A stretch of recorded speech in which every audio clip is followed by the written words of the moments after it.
Taking a look now at building our formula, and what you should probably find is this isn't going to be very surprising. Everything that we just talked about, this is a pretty straightforward formula. We've only got 4 herbs in it. That's all going to come into play. So we've got ashwagandha, blue flag, barberry, and burdock. You should probably be able to pick out these. So here we've got, this is an adaptogen / chi tonic, which does seem to show some affinity for thyroid. This is kind of like one of our easiest places to choose an adaptogen when we're treating the thyroid. In fact, this herb, as one of the ways it actually became as popular as it is now, which is very popular. It's originally an Ayurvedic herb. One of the reasons it became so popular in Western herbal medicine was because of its ability to treat thyroid. Several years ago, there were a lot of, probably about 8 plus, maybe even 10 plus years ago, a lot of people were talking about thyroid. They're talking about something called Wilson's temperature syndrome, subclinical hypothyroid.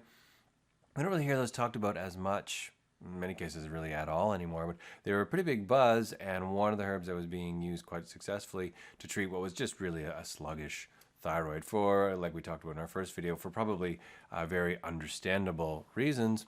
Ashwagandha was quite effective there. The other herb that was always in those formulas was indeed blue flag. Blue flag was thought to be like the herb to help with the thyroid. So we have that not as an adaptogen, but as an alternative hepatic. I don't think it's an adaptogen.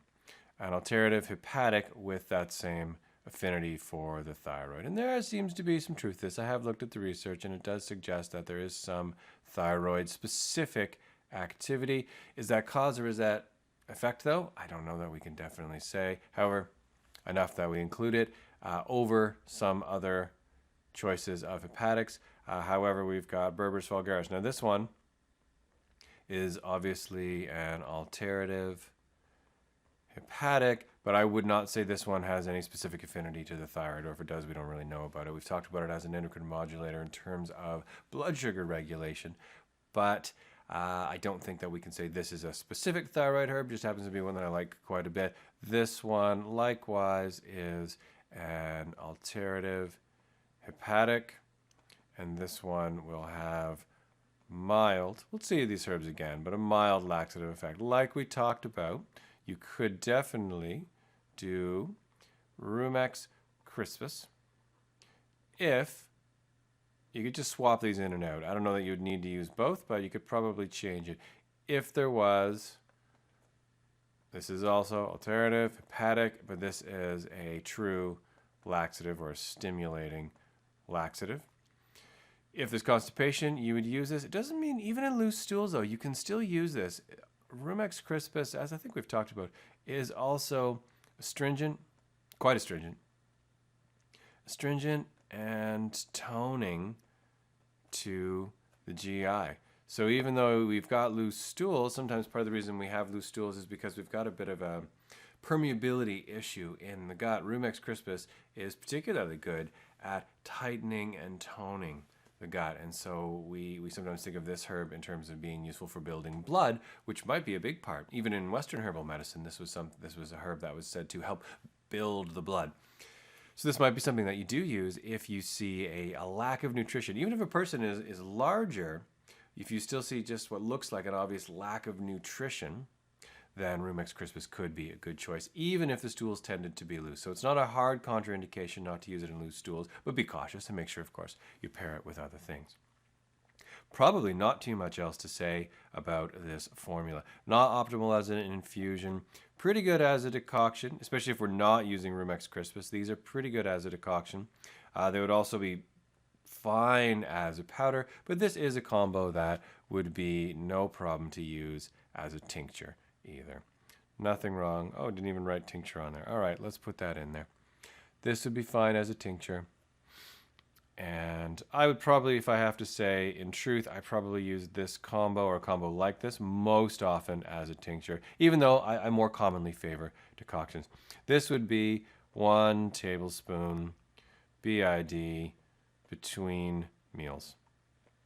Between meals is how I give most formulas. This one would probably be particularly useful between meals. It's just going to help all of that happen more effectively. The sort of postprandial changes that we want that are so important in metabolism are going to be optimized by using this formula then, which actually makes me want to get down to something else down here in terms of other effective therapies, because there's one that is not on there that I want to make sure becomes on there, and that is avoid snacks.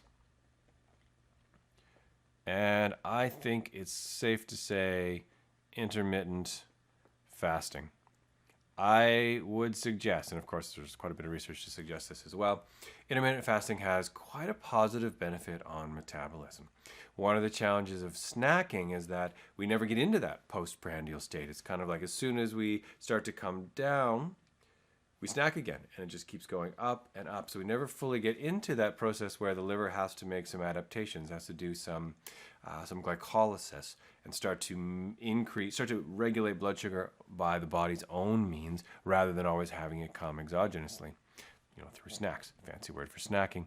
So I'm glad I remembered to put this in here, because I think this is actually very important, and in some cases makes a huge difference independently. All three of these things are independently effective at regulating metabolism, independently effective at improving, not just regulating, but really improving metabolism. And we've already talked a little bit about why the elimination diet is so good. I've even put in brackets here, most effective therapy. If you want to get this done, you want to get this done fast, and if your patient comes in and they really want results and they've got enough motivation, which truthfully, I don't think the elimination diet is as hard to sell as a lot of people make it seem to be. But these are the patients specifically. If we talk about that original patient that came in, sometimes they make a bit of a show of it. I'm like, well, there's one thing we can do, but no, you wouldn't be interested. No, you know what? We'll save it for another time. It's too difficult. It's pretty effective, but let's get there when we get there. And, of course, then Aileen, like, well, what are you talking about? What do you got? Well, it's just really hard, and I don't think you want to do it. And, I don't try to trick people or outsmart them, but, there's a little bit of a show that comes with it. And you say, well, okay, so there's something called the elimination diet. And it's 3 weeks, and it's a very specific set of foods that you eat. And at a certain point, I will say it's quite restricted. It's not calorie restricted, but it is a pretty specific, very simple, nutritious set of foods that you eat for 3 weeks. It's hard, a lot of things you can't have, but it works very well in cases just like this. And usually what I do then is say, I'll tell you what, I usually keep a copy of the handout with me. I'll tell you what, I'll just give you the guidelines, and you see what you think. Don't start tomorrow. Just go home and think about it, see what you want. And usually by this point, they're like, okay, yeah, I'll do this. I'll do this. It sounds like this is going to be something that I want to do. So I don't think it's as difficult. A lot of I think we see this in our fourth years as well, especially. They're kind of like, oh, yeah, it's really hard, and it makes people just not want to do it.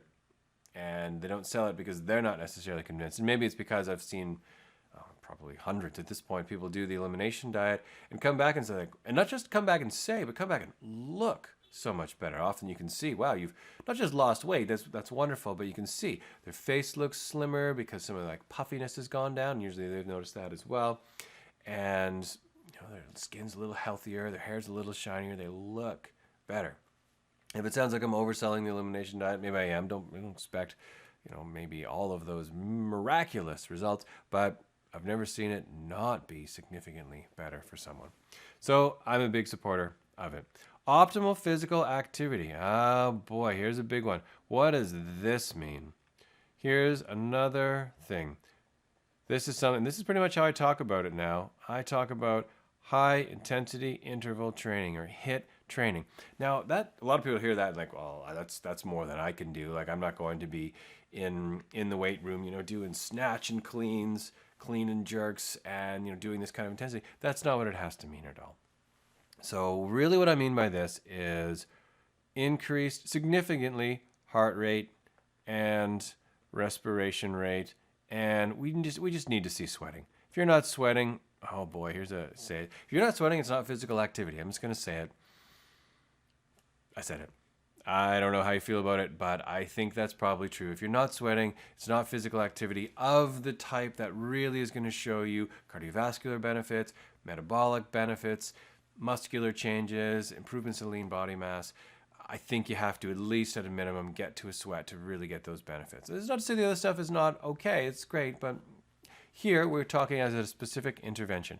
So this is what I tell people. I write these things, and then I say it not just should, has to be uncomfortable. If it's not uncomfortable, you're not working hard enough. And if I sound like a tough old school coach, I actually used to be a fairly tough old school coach. That's not true. I don't know if I was tough or old school, but I used to be a coach and an athlete. And it's simply true. They say no pain, no gain. That's maybe a little tougher than I am, but it's got to be uncomfortable. You've got your comfort zone, you've got your growth zone, and then you've got your trauma zone. So we don't want to go into that zone for sure. But if you want your growth zone, you've got to get out of your comfort zone. And that's going to mean that it's going to be uncomfortable. So what does that really look like? So patients say like, okay, that sounds really hard, but maybe I'll listen to you. Let's see what are you talking about? Here's what I say. It is about equivalent to roughly equals 7. Now, this is what I'd say to the patient. If it's someone who's a little bit older, less fit, I might change this to 5, maybe even 3, but 7 flights of stairs. I guess, I don't know if we can say this is a good thing, but most people in Toronto live in apartments or condos, so most of them do have stairs in their building. About 7 flights of stairs as fast as you can. And I also add this part in here, 2 at a time. That kind of, you don't want people necessarily to run up the stairs. They certainly can, that's fine. But we actually want a little more of that power, a little more generation of power there. 2 at a time. And then I say 3 times. Then I say rest as much as you need in between. And then I say, ideally, knowing that it's very difficult to do this, 4 times a week. Whoa, that's crazy. 2 at minimum. That's pretty hard for a lot of people. Other people are like, I do more exercise than that every single day. Obviously a big array, a big range of what people do. Our job in this conversation is really often to convince people that you can do this. It's okay. Start wherever you want. If you only do it once on the first day, no problem. If you wanted to do 7 and you only got 4, no problem. It's not a problem. Take a breath. Chuckle at yourself. Hold it lightly. Just say to yourself like, well, guess I got a ways to go if I want to get there. And then get back to it. And don't be too hard on yourself. Don't let guilt is such an expensive emotion. Don't let guilt steal further from you. Keep it light, smile, and get back to work. If all of this sounds like it's tough, this is maybe more than most of the things that we've talked about. This is a pattern where I often do this with patients. I write these things down. I've got the elimination diet. I do this bit where then it's just I turn it around and I slide it over to them and I say, well, over to you now. Good luck. Go get them. And it's pretty fun and we have a laugh. But they know when we go through that part, they know, oh yeah, if I want this change, I'm going to have to work for it. Do we add some herbs in there? Sure we do. Are the herbs helpful? Yeah, sure they're helpful. Herbs alone will not do it in this case. They just simply won't. You'll find a lot of places selling you supplements and protocols and things like that suggest they will. Are they going to improve your metabolism a little bit? Sure. If you're not ready to make these other changes, that's fine. You can start with herbs, that's fine. If you want the full package and if you really want the results though, take on the full package and try and go for it. Okay, that is my... No, not quite. We better talk about herb-drug interactions. I know you can see it there, but because there are a couple, I probably should mention it. Let's say if a patient is taking, let's say, Synthroid or desiccated thyroid, they may actually need to decrease. They may need to decrease their dose. It's pretty easy to do. We can't obviously take someone off of a medication that we didn't put them on, but they often will need to decrease their dose only because they'll start to get the side effects. They might I wouldn't even say they're necessarily those of mild hyperthyroidism. They just notice that they're a little actually a little jittery. Often people who take too much of either desiccated or synthroid find that they get a little bit of that coffee stimulation. Some people actually get fairly hooked on that feeling. But you should tell people, like, yeah, you might find that you need to decrease insomnia.